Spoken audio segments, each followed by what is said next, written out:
Okay, 2 minute. हा, चला screen share करूया आपण. मागच्या वेळेला आपण जो लेसन सुरू केला होता तो होता आपला एस ब्लॉक एलिमेंट्सचा डिस्कशन मध्ये. आणि स्टार्टिंग कॅमेरा बघूया, जोपर्यंत आवाज येतोय तोपर्यंत चांगले, नंतर मग वाटलं तर आपण बंद करू. सांगायचा मुद्दा असा आहे की मागच्या वेळेला आपण जो एस ब्लॉक एलिमेंट्सचा लेसन सुरू केला होता, जो आपला पूर्ण झाला परवाच्या दिवशी, त्याच्यामध्ये आपण डिटेलमध्ये बघितलं की पिरियॉडिक टेबलच्या लेफ्ट मोस्ट जो पहिला कंपार्टमेंट आहे त्याच्यामध्ये अल्कली मेटल्स आणि अल्कलाइन अर्थ मेटल्स यांचा कंपॅरेटिव्ह स्टडी जेव्हा आपण केला तेव्हा आपल्याला समजलं की हे लेफ्ट मोस्ट 2 ग्रुप असे आहेत ज्याच्यामध्ये very strong metals, very electro positive metals आणि त्यांच्यामधल्या प्रॉपर्टीज त्यांच्या व्हॅलेन्सीवरती अवलंबून आहेत. पहिल्या ग्रुपमध्ये व्हॅलेन्सी आहे 1, कारण की S1 हे त्याचं आउटर मोस्ट जे काही त्याचं इलेक्ट्रॉनिक कॉन्फिगरेशन आहे ते आहे. दुसऱ्या ग्रुपचं आहे NS2, म्हणजे पहिला, दुसरा, तिसरा कुठलाही तुम्ही पिरियड जरी घेतला तरी पण NS2 म्हणजे त्यांच्या त्या आउटर मोस्ट शेलमध्ये 2 इलेक्ट्रॉन, एस शेलमध्ये सबशेलमध्ये 2 electron in the outermost shell असं त्याचं इलेक्ट्रॉनिक कॉन्फिगरेशन असतं. हे आपण पाहिलं होतं. आता आपण आज नवा धडा सुरू करणार आहे जो आहे आपला next lesson, group 13, 14, 15, lesson number 9. ठीक आहे, हा लेसन आज आपला सुरू होईल आणि हा खूप सोपा लेसन आहे. ट्रस्ट मी मुलांना, पूर्ण पुस्तकातला सगळ्यात मस्त धडा हा आहे. आता त्याच्या आधी मला तुम्हाला एक गोष्ट सांगायची आहे. आपण जरा मी ना इथे वरती तुम्हाला पिरियॉडिक टेबल दाखवते, मग आपण त्या लेसनकडे जाऊया. The reason is I want to show you few things which will help us to understand this lesson in a simpler way. We already have discussed it last time, जेव्हा आपण तो periodic टेबलचा लेसन जो आहे ना आपला हा modern periodic table, या लेसनच्या वेळेला आपण ह्या गोष्टी डिस्कस केल्या होत्या. But today we will discuss them in detail. Group 13, 14, 15 उघडून ठेवूया आपण इथे आणि मग तुम्हाला पिरियॉडिक टेबल दाखवते. एक मिनिट, जस्ट 1 सेक, मग आपण त्यातली खरी खरी मजा बघूया. इथे पण आहे पिरियॉडिक टेबल, पण तो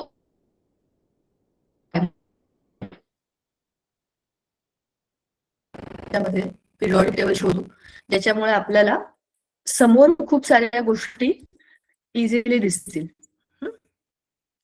एक मिनिट, आणि त्याच्यामध्ये आपण एस ब्लॉकचं त्याच्यामध्ये समोर समोर ठेवून बघू. दिसतच होता का समोर? कशाला मोबाईल बदलला मी? 2 मिनिट. हा, गुड. सी, हे खूपच सोपं आणि खूपच छान आहे बघा, चांगलं क्लिअर दिसतंय इथे तुम्हाला. आपण पहिला ग्रुप आणि दुसरा ग्रुप हे ऑलरेडी बोललोय. हे मध्ये ना एक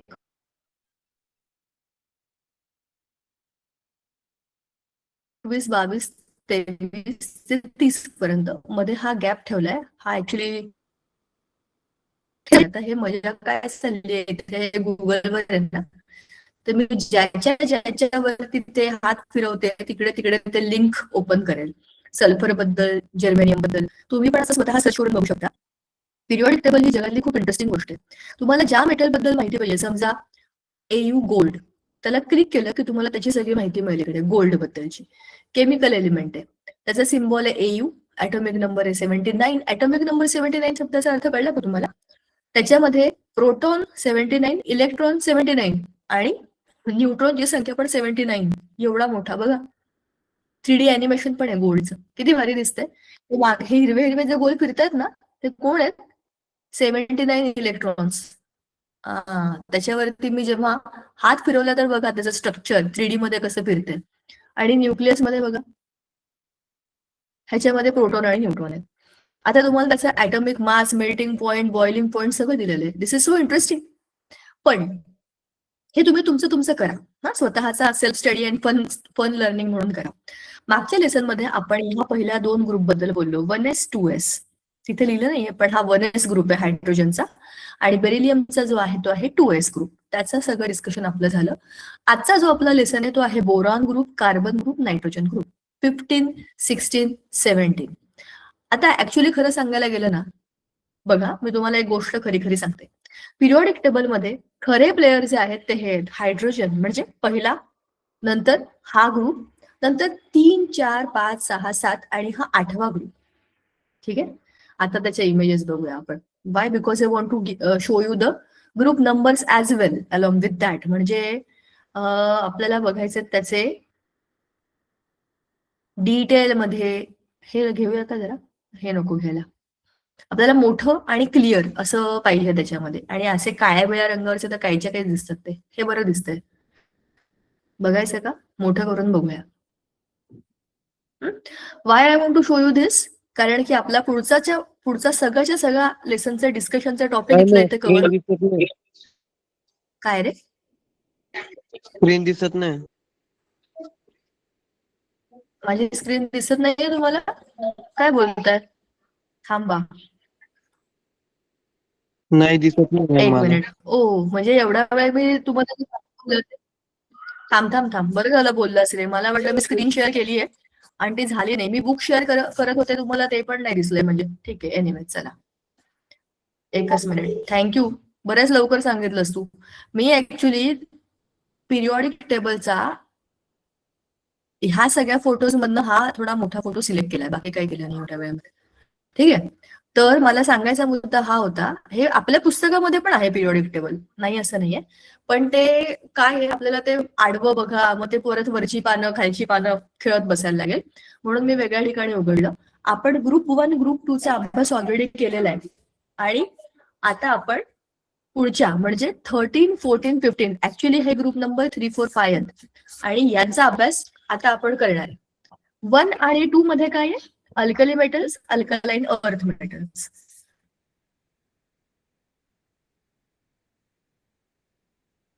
थ्री 4 5 हे पुढचे ग्रुप आहेत.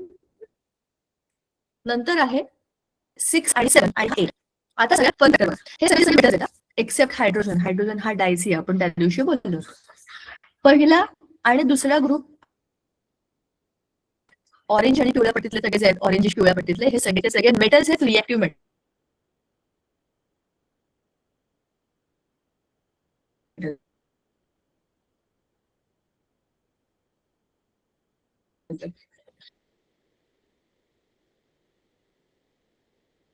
साऊथ इंडियन न्यूज डान्स करतात, भरपूर काही काही.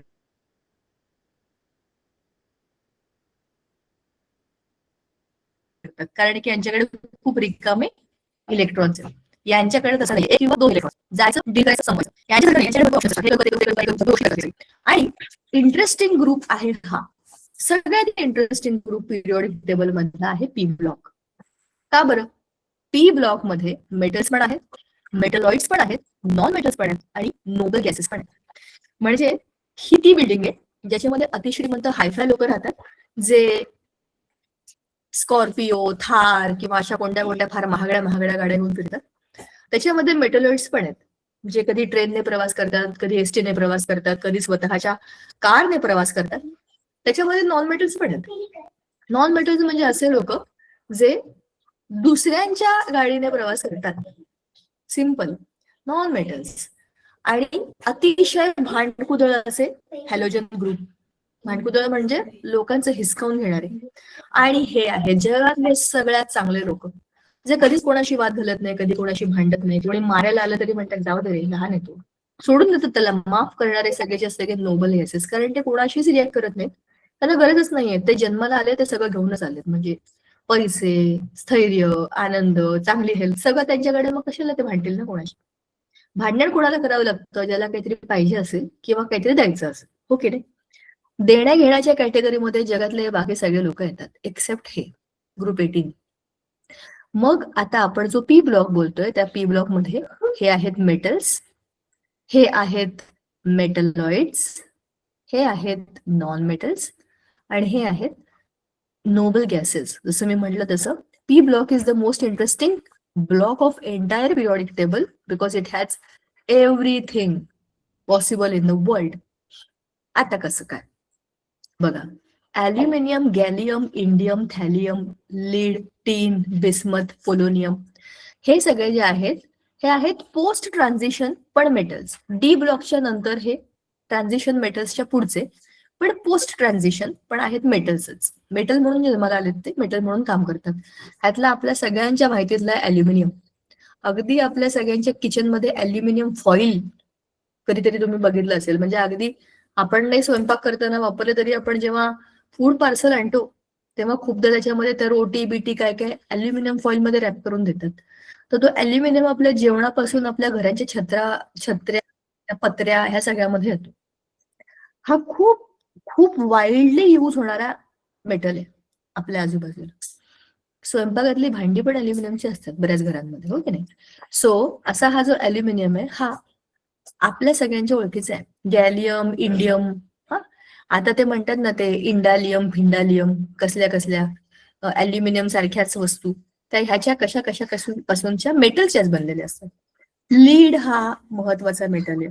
पोलोनियम, बिस्मथ हे आपण फारसे वापरत नाही, पण हे चांगले मेटल्स आहेत. मग येतात हे सगळे पिवळ्या कॅटेगरीतले. हे कोण आहेत? हे आहेत मेटलॉइड्स. आता मी तुम्हाला हे का दाखवते, एवढा वेळ का घेते बघा. ग्रुप 3 मध्ये म्हणजे 13 ग्रुपमध्ये पहिलाच जो आहे तो आहे मेटलॉइड आणि त्याच्या खाली आहेत मेटल्स. दुसऱ्या ग्रुपमध्ये तुम्हाला माहिती आहे डायगोनल प्रॉपर्टीज, बरोबर? ह्याची प्रॉपर्टी याच्याकडे, याची प्रॉपर्टी याच्याकडे, याची प्रॉपर्टी याच्याकडे, याची याच्याकडे अशी गेलेली आहे, बरोबर? म्हणजेच काय, डायगोनली आपल्याकडे एवढे नॉन मेटल्स येणारच होते, पण या दोघांमध्ये सुद्धा एक्सेप्शनली म्हणजे मेटलॉइडच्या प्रॉपर्टी दिसतात. आता असं का सांगते मी ते बघा. ग्रुप 13 ला म्हणतात बोरॉन फॅमिली. बोरॉन फॅमिली म्हणजे त्याच्यामध्ये कोण येतं? Boron, aluminium, gallium, indium, thallium. हे 1, 2, 3 हे 5 पांडव याच्यामध्ये आहेत. मग आहे carbon family. Carbon the most interesting versatile element, आपण खूप डिटेलमध्ये त्याला बघितलंय. कार्बनच्या फॅमिलीमध्ये येतात सिलिकॉन, जर्मॅनियम, टिन आणि लेड. हे सगळ्याच्या सगळे इंटरेस्टिंग लोक आहेत. मग आहे नायट्रोजन फॅमिली. नायट्रोजन कडे कोण आहे? त्याच्या खाली phosphorus, arsenic, antimony, bismuth. Boron हा ह्या फॅमिलीतला लीड आहे, म्हणजे बोरॉन फॅमिलीच आहे. पण बोरॉन इज अ मेटलॉइड. हा हार्ड आहे, पण हा गुड कंडक्टर नाहीये. म्हणजे ह्याचा अर्थ असा की ह्याच्याकडे काही प्रॉपर्टीज मेटलच्या आहेत आणि काही प्रॉपर्टीज पुढच्या नॉन मेटल्सच्या आहेत, म्हणून तर हा ट्रान्झिशन आहे. ट्रान्झिशन या शब्दाचा अर्थ काय आहे? एकातून दुसऱ्यामध्ये होणाऱ्या बदलाचे जनक. जसे की बायोलॉजीमध्ये आपण बघितलं तर ऍक्वेटिक आणि टेरेस्ट्रियल या दोघांच्या मधला ट्रान्झिशन कोण आहे? अँफिबियन आहे, बरोबर? तर या बोरॉनकडे याच्या आधीचे सगळे जे कोण होते मेटल्सच्या प्रॉपर्टीज आहेत, पण याच्या पुढचे सगळे कोण आहेत? Non metals. म्हणजे मेटलच्या आणि नॉन मेटलच्या अशा सगळ्या प्रॉपर्टीज एकत्र बोरॉनमध्ये आहेत. पण त्याच्या खालचे कोण आहेत? मेटल्स, चांगले मेटल्स, म्हणजे आपल्याला माहिती आहे. कार्बनच्या फॅमिली मधला carbon is a non metal. आता हा तर नॉन मेटल आहे, पण याच्या खालचे दोघं मेटलॉइड आहेत आणि त्याच्या खालचे दोघं मेटल्स आहेत. See how weird it is. Non metal, metalloid and then metals. ह्याच्यात तर आणखीच मज्जा आहे. आता बघा, जसं तुम्ही डावीकडून उजवीकडे जाता नॉन मेटलिक प्रॉपर्टीज वाढतात. इथे एक नॉन मेटल, 2 मेटलॉइड आणि 2 नॉन मेटल, सॉरी 2 मेटल अशी वर्गवारी होती. इकडे काय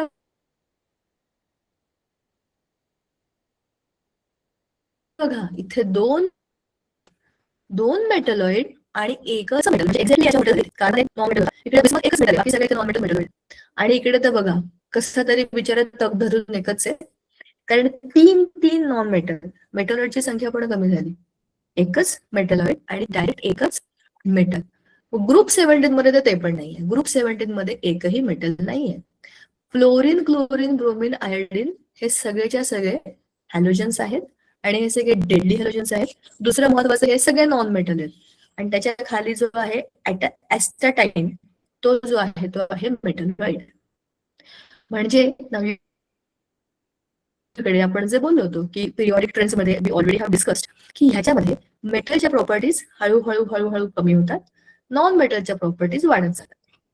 हे सगळं डिस्कशन झालं. आणि ते जगातले सगळे श्रीमंत सुखी लोक जे आपण वेबसिरीज मध्ये बघतो, पिक्चर मध्ये बघतो, ज्यांना काही करायची गरज नाही आणि त्यांच्यामध्ये त्यांच्यावरती कायमच लाईमलाईट असतो, असे हे सगळे लोक आहेत. पण जर हे कोणाबरोबर रिॲक्ट करत नाही तर ह्यांच्या काही जास्त रिॲक्शन किंवा यांच्याबद्दलच्या फार काही डिस्कशन्स आपल्याकडे नाही आहेत. आपण कोणाचा विचार करतो? जर लोक काहीतरी करतात त्यांचा ना, ते सगळे ते सामान्य लोक आहेत. आणि खाली या सामान्यातले असामान्य, एफ ब्लॉक, लालू ग्रुप आणि ऍक्टनाइड ग्रुप. ऍक्टिनियम टू लॉरेन्शियम आणि लॅन्थनम टू ल्युटियम. हा हा पूर्णच्या पूर्ण लालू ग्रुप इकडनं खाली आलाय आणि हा ऍक्टनाइडचा ग्रुप इकडनं खाली आलाय. म्हणजे एका ब्लॉक मध्ये हे 14 आहेत, खालच्या एका ब्लॉक मध्ये हे 14 आहेत. म्हणजेच हे मेटल्सच आहेत, पण स्पेशल मेटल्स आहेत, एकमेकांना चिटकून चिटकून बसणारे आणि एकत्र सापडणारे हे याच्यात असतात आणि याच्यात असतात. हे झालं आपलं पिरियॉडिक टेबलचे डिस्कशन. आता आपण जाऊया आपल्या लेसन कडे. यू ऑल दिस बिकॉज हे एकदा आपण त्याच्यात ते पाहिलं आपल्या पिरियॉडिक टेबल मध्ये, तर पुढचं सगळं काम आपलं सोपं होणार. हो की नाही? तुम्हाला कळलं का आपण काय बोललो ते? कोण कोण आले जरा मला बघू द्या. मग अशी फक्त ओम होता. अरे बहुत ही स्लो आहे. तुम्हाला माहिती आहे का, मी आज वायफायच्या शेजारी येऊन बसले. खूप दिवस झाले मला हा प्रॉब्लेम येतोय, नेटवर्कचा इश्यू, म्हणून म्हटलं जरा आज वर येऊन बघावं. अरे वा, बरेच जण आहेत. मुलांनो, मी आता पिरियॉडिक टेबल दाखवलं होतं तुम्हाला, ते जरा कळलंय का आपण काय काय बडबड केली त्याच्यात? म्हणजे बडबड केलीये मी, ऐकलीये तुम्ही, कळली का पण तुम्हाला? Yes ma'am. चलो, थँक्यू, एकाला तरी कळलं. गुड. त्या कोणीतरी मुली का जॉईन झाल्या तर नंदुरबारच्या, त्या आहेत का? पवार म्हणून, योगिता पवार. येस. हो मॅडम, मी आहे. हो योगिता, हॅलो, आहेस का? हा, आणि हो समजलेलं आहे. गुड. चलो, चला, शाबाश शाबाश. ओके ओके, चलो, लेट अस गो अहेड. थोडा नेटवर्क प्रॉब्लेम आहे, आवाज मागे पुढे तुमचा माझा तुम्हाला येईल, पण महत्वाचं आहे कम्युनिकेशन. स्लो झालं तरी चालेल, पण व्हायला पाहिजे. चलो, नाव introduction of the topic.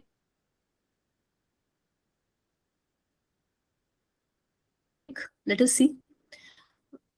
You have learned in chapter 7 that in the p block elements, the differentiating electron, the last building electron, enters the outermost p orbital.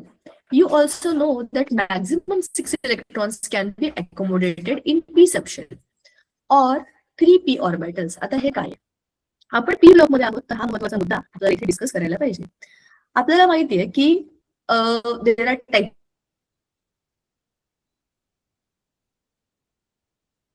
Of shells, बरोबर?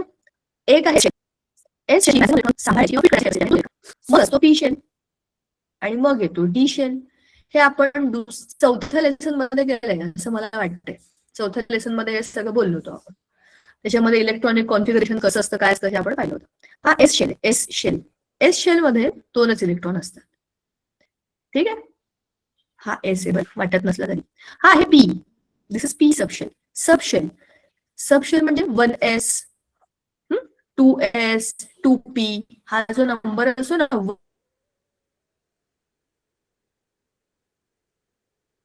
1, 1, 2. आता आपण बोलतोय पी मॅक्सिमम 6 इलेक्ट्रॉन असू शकतात. px, py, pz हे त्यांचे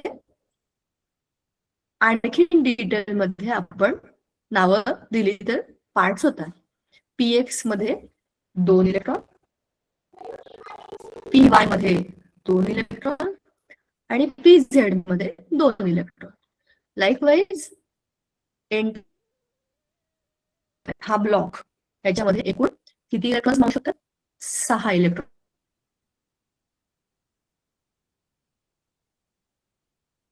मावू शकतात. बरोबर? म्हणजेच काय, पी ब्लॉकची कॅपॅसिटी आहे 6. आता जर पी ब्लॉकची कॅपॅसिटी असेल 6 इलेक्ट्रॉनची, जस्ट लुक ॲट दी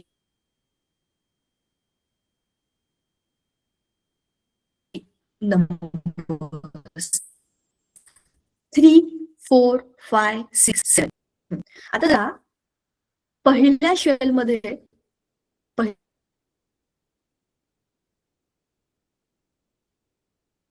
पहिला म्हणजे फर्स्ट ग्रुप मध्ये 1 इलेक्ट्रॉन आहे, दुसऱ्या ग्रुप मध्ये 2 इलेक्ट्रॉन आहे. पण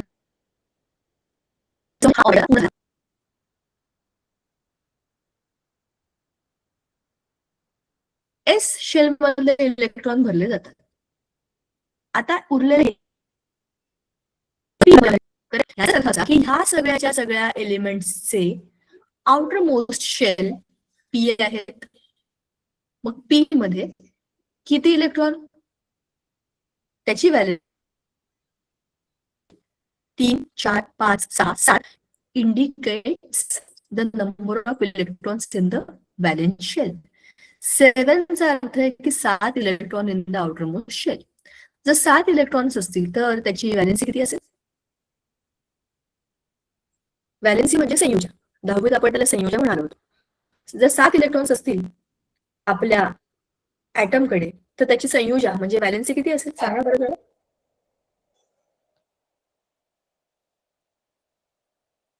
1. 1. बरोबर आहे, अगदी बरोबर आहे.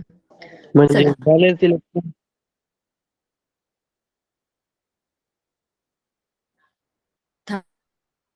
काढून दाखवणार पण त्याची काही गरज नाहीये कारण हे बऱ्यापैकी स्लो उघड. काय रे?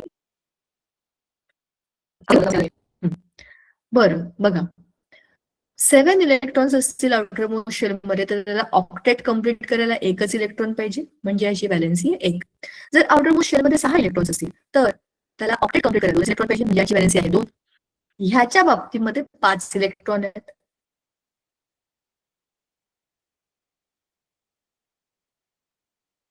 पाच इलेक्ट्रॉन देणं सोपं नाहीये तर तो 3 इलेक्ट्रॉन घेतो म्हणजेच काय त्याची व्हॅलेन्सी आहे बरोबर नाही. इथून कोव्हॅलंट कंपाऊंडचा खरा गेम सुरू होतो. आणि हा आहे बोरॉन. बोरॉनच्या आउटर मोस्ट शेल मध्ये आहेत 3 इलेक्ट्रॉन. 3 इलेक्ट्रॉन बोरॉन, अल्युमिनियम हे लोक देऊ शकतात म्हणजे याची व्हॅलेन्सी किती? 3. याचा अर्थ असा आहे की आपल्या पिरियॉडिक टेबल मध्ये पी ब्लॉक एलिमेंट्स मध्ये हे जे काही आपण बघितलंय व्हॅलेन्सी ही त्यांच्या या पी ब्लॉकशी रिलेटेड आहे जे आपल्याला इंट्रोडक्शन मध्ये सांगितलंय की इट इज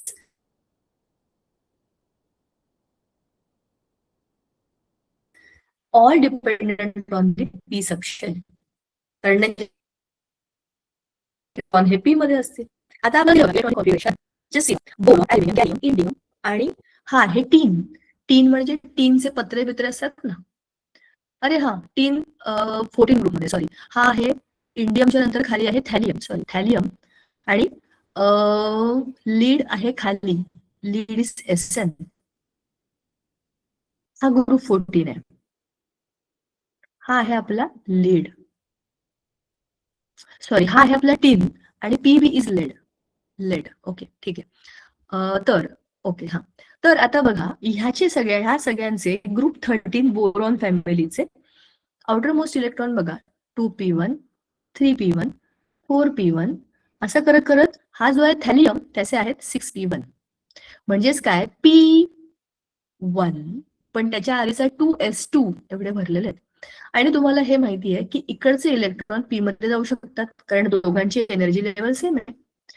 2s2p दोघांची एनर्जी लेवल सिमिलर आहे म्हणजे इकडचे इलेक्ट्रॉन तिकडे जाऊ शकतात, तिकडचे इलेक्ट्रॉन इकडे येऊ शकतात. म्हणूनच principal quantum number 2 second shell मध्ये एकूण इलेक्ट्रॉन किती आहे? 3. त्यातले 2 कुठे गेले? एस मध्ये, 1 कुठे आहे? पी मध्ये. लाईकवाईज तुम्ही खालच्या सगळ्या एलिमेंट्सचं बघा, इकडचं इलेक्ट्रॉनिक कॉन्फिगरेशन तुमचं वाढत जाणार आहे. जसं तुम्ही खाली जाल तो एलिमेंट हेवी होत जाईल. Y? As you go down the periodic table, as you go down the group, प्रत्येक पिरियड मध्ये त्याची एक एक एक एक पिरियड त्याचा वाढत जातो म्हणजे त्याचा एक एक शेल वाढत जातो. शेल वाढला म्हणजे काय झालं? ऑटोमॅटिकली ऍटम मोठा होत गेला, बरोबर ना? ऍटम मोठा झाल्यामुळे त्याच्यात जास्त इलेक्ट्रॉन ऑटोमॅटिक बसणारच आहेत. सो ह्याचा अर्थ असा आहे की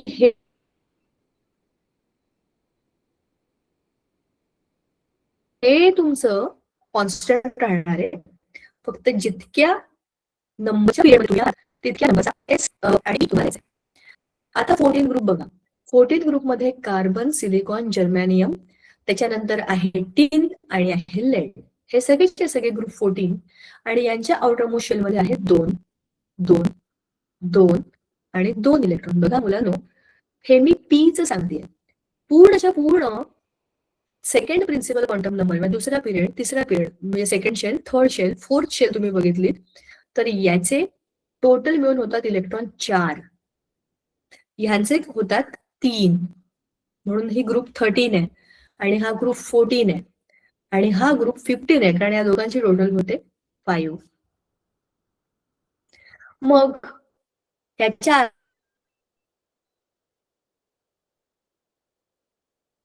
आधी 2 आणि 8 म्हणजे 10 ही बेसिक, बरोबर. हेलियमच्या पैकी इलेक्ट्रॉन 2, त्याच्या 5 असं जर तुम्ही गेलात की तुम्हाला समजायला सोपं जाईल की हे काय आहे. समजलं? म्हणून या सगळ्यांमध्ये आउटरमोस्ट इलेक्ट्रॉनिक कॉन्फिगरेशन हे down the group will be same. 3, 4, 5 एवढे त्यांच्या व्हॅलेन्स शेलमध्ये इलेक्ट्रॉन असतात. आता पुढे आपल्याला काय दिलं इथे,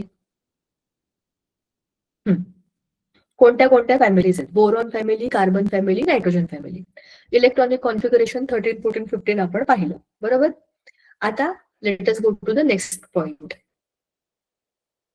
याच्यावरचे प्रॉब्लेम आहेत, तुम्ही शांतीत वाचा आणि सोडवा. Trends in atomic and physical properties of elements of group 13, 14, 15.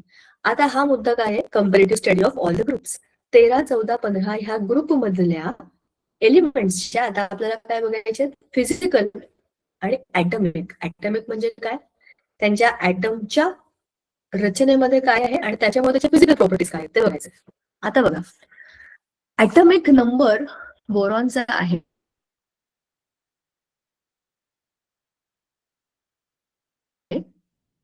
5. Aluminium याचा आहे 81. डाऊन द ग्रुप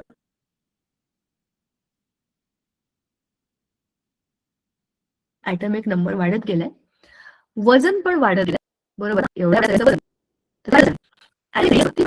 जसे तुमचे शेल्स वाढत जातील तसं तुमचा ॲटम मोठा होत जाईल आणि म्हणजे तुमची रेडियस पण आपोआप मोठी होत जाईल.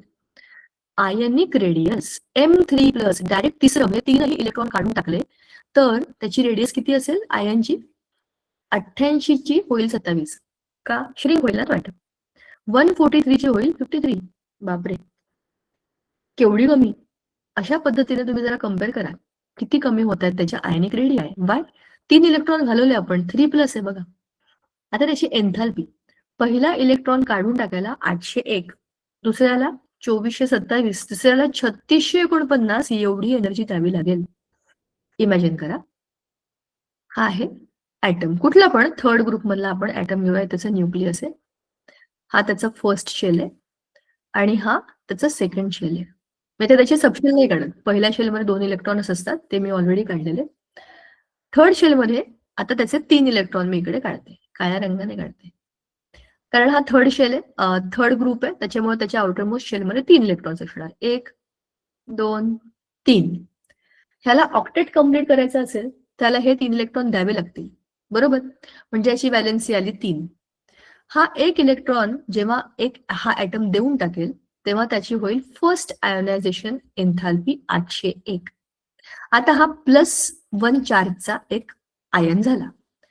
आता दुसरा पण इलेक्ट्रॉन त्याने जेव्हा काढून टाकला तेव्हा त्याच्यावरती आणखीन एक प्लस चार्ज झाला. म्हणजेच काय, ॲटमला इलेक्ट्रॉन सोडवणं सोपं नाहीये. तरी पण तुम्ही एनर्जी दिली की तो इलेक्ट्रॉन निघून जाईल, कारण त्याला पण ते स्टेबिलिटी पाहिजे ना, त्याच्याकरता तो देईल पण त्याला कष्ट पडतील, त्रास होईल. तिसरा जो आहे हा शेवटचा इलेक्ट्रॉन देण्याकरता मात्र आपल्याला जास्तीची एनर्जी द्यावी लागते, इतका सहजासहजी तो निघत नाही आणि म्हणून ती हायेस्ट आहे. अरे आपला साधा एक पेन पण आपल्याला कोणाला देऊ होत नाही.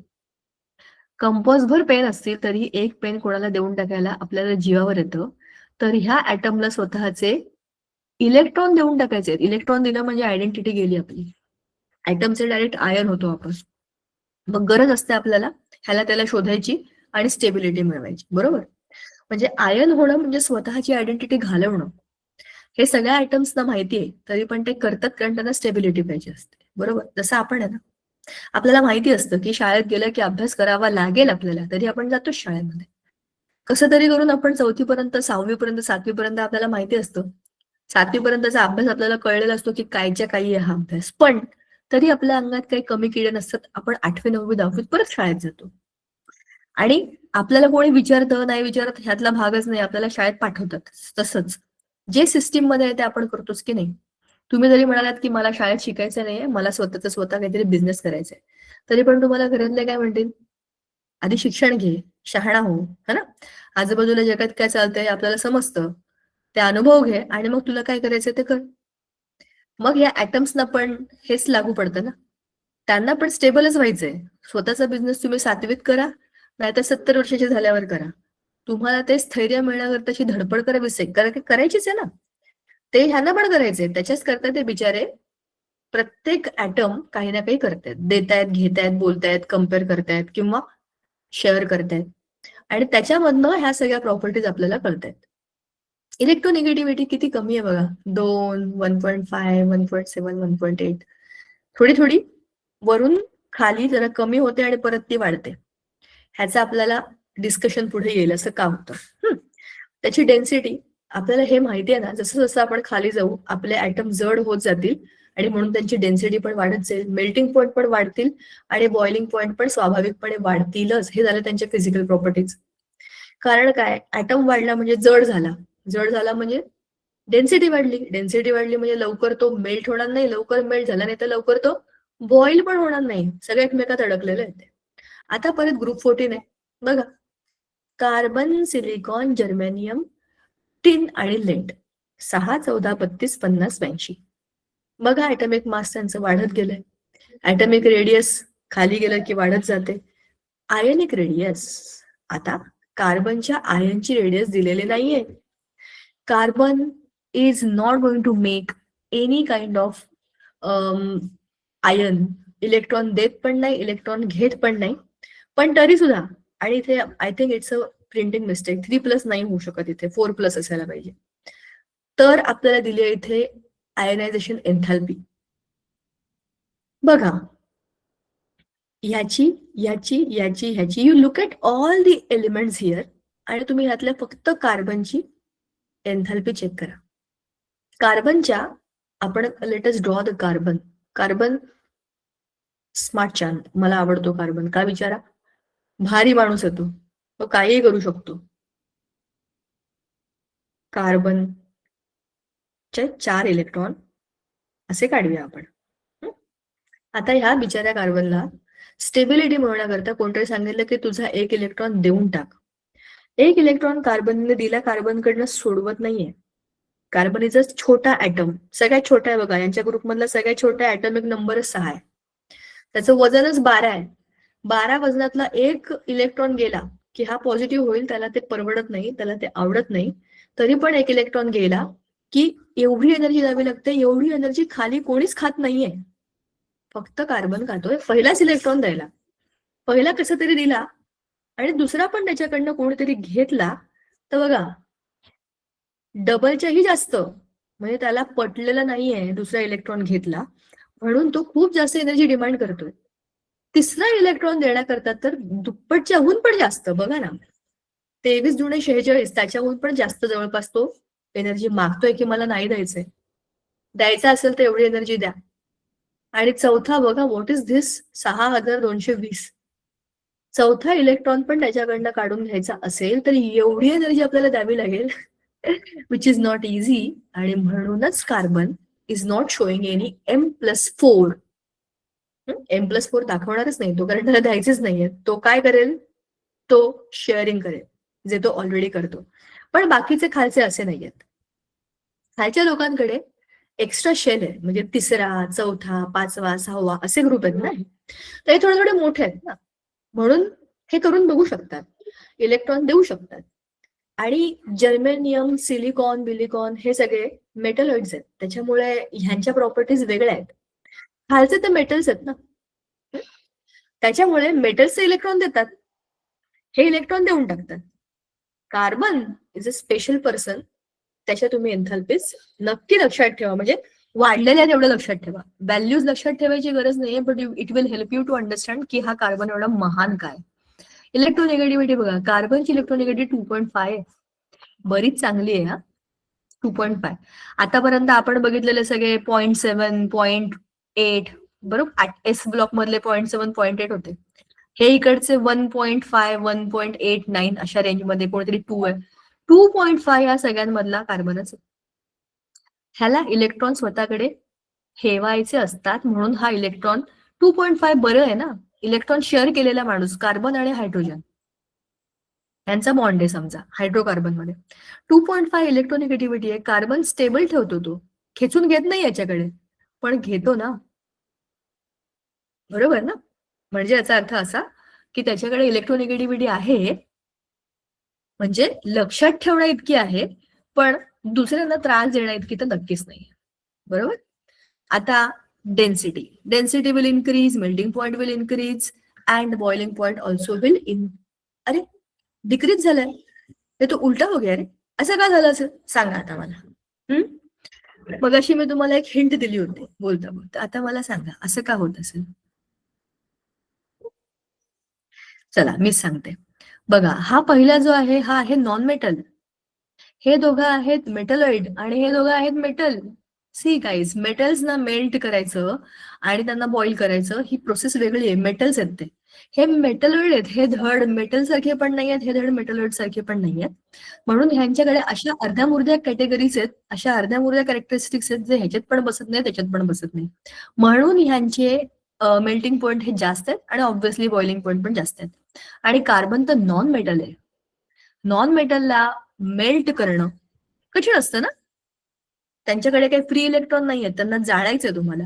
तरी पण कार्बनला आपण जेव्हा बर्न करतो तर तो पूर्णपणे जळतो. ते मेटल बिटल काही जळत नाही. ह्यांच्या प्रॉपर्टीज या वेगळ्या असतात because they are non metals. आता ग्रुप 15, ह्या 3 ग्रुप मधला सगळ्यात लास्ट बिचाराचा नंबर आहे म्हणजे कंपॅरिझन मध्ये.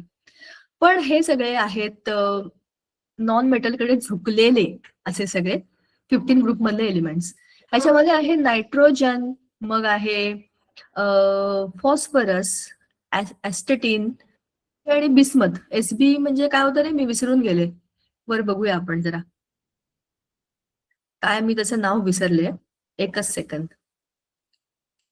SB antimony. ओके बरोबर.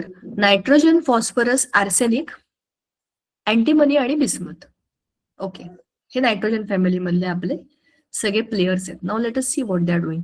हे तुम्ही ते बिग बॉस बघता का, फालतू मराठी भंगार सिरियल बिग बॉस, ह्याच्यामध्ये ही नायट्रोजन फॅमिली आहे. त्याच्यामध्ये पण लोकांचे ग्रुप असतात ना, तसा हा नायट्रोजनचा ग्रुप, तो बोरानचा ग्रुप असे आहे. आता ह्या ग्रुप मधले 5 प्लेयर कोण आहेत आपण बघितलं. ऍटॉमिक नंबर्स काय आहेत आपण बघितलं. Atomic masses already given here. Atomic radii obviously वाढत जाणार आहेत. आता जरा कम्पेअर करूया. हा आपल्याकडे ग्रुप 13, 14, 15च्या पहिल्या ज्या ऍटम्स आहेत त्यांच्या ऍटॉमिक रेडियस आपण बघूया. त्याची आहे 88, बोरॉनची आहे 88, कार्बनची आहे 77. I am checking for atomic radius not ionic. 88, 77 आणि खाली आहे 70. तुम्हाला आता हा फरक कळला का? आपल्याला 10वीत पण एक वाक्य दिलं होतं, as we go across the period, डावीकडून उजवीकडे आपण जेव्हा जातो तर ऍटमची साईज ही छोटी होत जाते. ऍटॉमिक रेडियस कमी कमी होत गेली आहे, नोटीस केलं का तुम्ही? 88, मग आहे 77 आणि मग आहे 70. म्हणजे ऍटम छोटे होत गेलेत की नाही, श्रिंक होत गेले. तसं का होतं? कारण की न्यूक्लियसमध्ये तेवढेच प्रोटॉन्स वाढतात आणि बाहेर पण तेवढेच इलेक्ट्रॉन्स वाढतात. जितका पॉझिटिव्ह निगेटिव्ह चार्ज जास्त तेवढं त्यांचं अट्रॅक्शन जास्त आणि तेवढं ते श्रिंक होत जातात. शिवाय प्रॉब्लेम असा आहे, एकाच पिरियडमध्ये तुम्ही इलेक्ट्रॉन टाकताय, तुम्हाला शेलच नाहीये.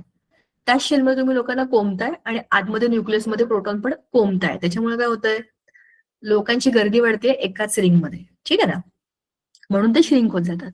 आता आयनिक रेडिया दिलेले आहेत आपल्याला. आयनिक रेडियस पिकोमीटर M3+, कारण की हा 15 ग्रुप आहे. ह्याला बॅलन्सी कम्प्लीट करण्याकरता 3च इलेक्ट्रॉन पाहिजे. It will take 3 electrons. So now it is moving towards to be a non metal. Non metal काय करतात? इलेक्ट्रॉन्स घेतात. नायट्रोजन 3 इलेक्ट्रॉन घेणार, फॉस्फरस 3 इलेक्ट्रॉन घेणार, हा घेणार, हा घेणार, हा घेणार, कारण की त्यांना 3च इलेक्ट्रॉनची गरज आहे ऑक्टेट कम्प्लीट करायला. मग त्यांची आयनायझेशन एन्थॅल्पी बघा. पहिला इलेक्ट्रॉन घेताना, दुसरा घेताना, तिसरा घेताना त्यांच्या एन्थॅल्पीज दिलेल्या आहे तिकडे. Electronegativity, now C nitrogen is 3, electronegativity वाढलेली आहे नायट्रोजनची. बाकी सगळे जरा जरा कमी आहेत. आता density, melting point, boiling point. Look at the properties. Density याची वाढत वाढत वाढत गेलेली आहे. मेल्टिंग पॉइंट जरा बघा केल्विन मध्ये 6.3 नायट्रोजनचा मेल्टिंग पॉइंट आहे. याचा अर्थ नायट्रोजन हा गॅस आहे, गॅस. फॉस्फरसची 317. ह्याची बघा odd. Y? Because it's a metalloid. मग हे खालचे दोन मेटल्स आहेत, बरोबर. बघा ना, आपण इथं पाहिलं होतं ना या ग्रुपमध्ये. सॉरी, हाच एक बिस्मथ मेटल आहे. मग ह्या दोघांमध्ये आर्सेनिक आणि अँटीमनी ह्या दोघांचे जास्त आहेत ट्रेंडपेक्षा, आणि ह्याचा परत कमी झालाय. म्हणजे गॅस, मग फॉस्फरस सॉलिड आहे ना, सॉलिडच आहे. त्याच्यानंतर हे दोघं मेटलॉइड्स आहेत आणि हे सॉलिड्स असतात, आणि याच्यानंतर म्हणून हे ट्रेंड्स वाकडे तिकडे आहेत. जर तुमच्या ग्रुपमध्ये सगळेचे सगळे मेटल्स असतील किंवा सगळेचे सगळे नॉन मेटल्स असतील तर तो ट्रेंड एकसारखा चालेल. पण इथे काय गोंधळ आहे, इथे मेटल पण आहेत, इथे मेटलॉइड पण आहेत, आणि इथे नॉन मेटल पण आहेत. म्हणजे नॉन मेटल, मेटलॉइड, मेटल. इकडे पण non metal, metalloid, metal, non metal आणि मेटल, असं कन्फ्युजन या 3 ग्रुपमध्ये आहे. म्हणून हे ट्रेंड अप डाऊन आहेत. हे काय झालं? ओके, असं पाहिजे. चला आता chemical properties of elements of group 13, 14, 15. मुलांना आपली वेळ संपली. केमिकल प्रॉपर्टीज आपण पुढच्या वेळेला करूया. हे इझी आहे की नाही? हे पटपट पटपट होत आहे आणि हे इंटरेस्टिंग आहे. सो मला याच्यामध्ये ऍक्च्युली इनऑर्गॅनिक केमिस्ट्री माझा टॉपिक आहे. So I feel so glad to share all this with you all. Chemical properties अजिबात कठीण नाही आहेत, खूप सोप्या आहेत. आणि त्याच्यानंतर सगळ्यात इंटरेस्टिंग पार्ट जो आपण 9वीत केला होता, कॅटेनेशन आणि ॲलोट्रॉपी, हे सगळं आपण पुढच्या वेळेला बघूया. आय जस्ट विश की आपलं लेक्चर लवकर लागेल. I am very excited to discuss all this with you all. मग त्यांचे काही हे आहेत, काय बरं म्हणतात त्याला, एक्झाम्पल्स आहेत, ते कसे कसे बॉन्ड्स बनवतात त्याचे. And the lesson is easy and it will go very fast. So मला वाटतं हार्डली 1-1.5 लेक्चर लागेल आपल्याला हे संपवायला. भेटूया आपण पुढच्या वेळेला. Today we will wait here, we will stop here. ठीक आहे? थँक्यू मुलांनो, बाय.